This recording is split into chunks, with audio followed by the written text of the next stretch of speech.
केला. तो 11 धरण्याकडे महाराजांकडे आला आणि महाराजांना सांगितले, विदित केले.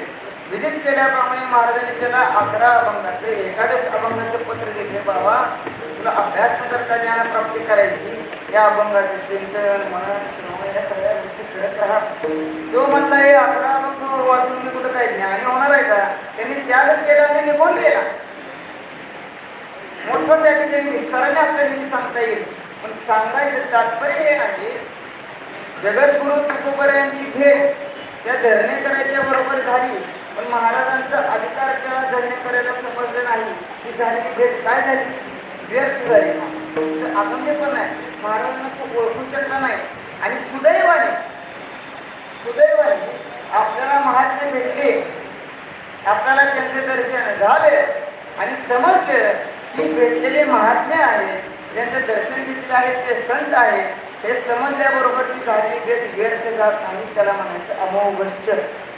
महाराज जसं धरणे करायचं उदाहरण आपण पाहिले, तसंच महाराजांच्या जीवनामध्ये उदाहरण आहे रामेश्वर शास्त्री महाराजांचे. या शास्त्री महाराजांनी जगद्गुरु तुकोबरायांच्या वया इंद्रायणीच्या डोहामध्ये बुडवण्यासाठी सांगितल्या होत्या.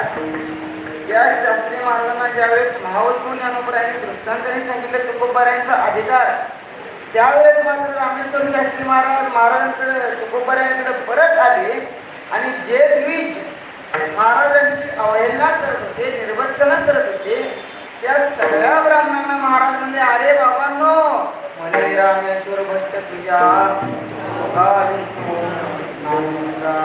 मगाशीच आपण प्रमाण घेतलं. रामेश्वर शास्त्री महाराजांची उत्तर आहे, तुकिता तुलनेची ब्रह्मतुकाचार्य. हा अधिकार रामेश्वर शास्त्रींना समजल्याबरोबर हे महाराजांची शिष्य झाली. महाराज अगदी कीर्तनामध्ये टाळी म्हणून उभारू लागले, कारण समजलं हे तुकोबराय सामान्य नाही, जगद्गुरु तुका अवतार नामयाचा. ही गोष्ट लक्षात आल्याबरोबर मग मात्र अंगाई झाली आणि ती झालेली भेट व्यर्थ झाली नाही. महाराज म्हणतात, ज्यावेळेस आपला महात्मे भेटतात, आपल्याला समजतं की भेटलेले संत आहेत, मग मात्र ती भेट वाया जात नाही. त्याच प्रकारची भेट महाराज म्हणतात मला इथे झाली आणि त्याची फलश्रुती कोणती घडली? संत दर्शनी पहिल्यांदा पुढे म्हणा, नंतर वडगाव, समदर्गा, सो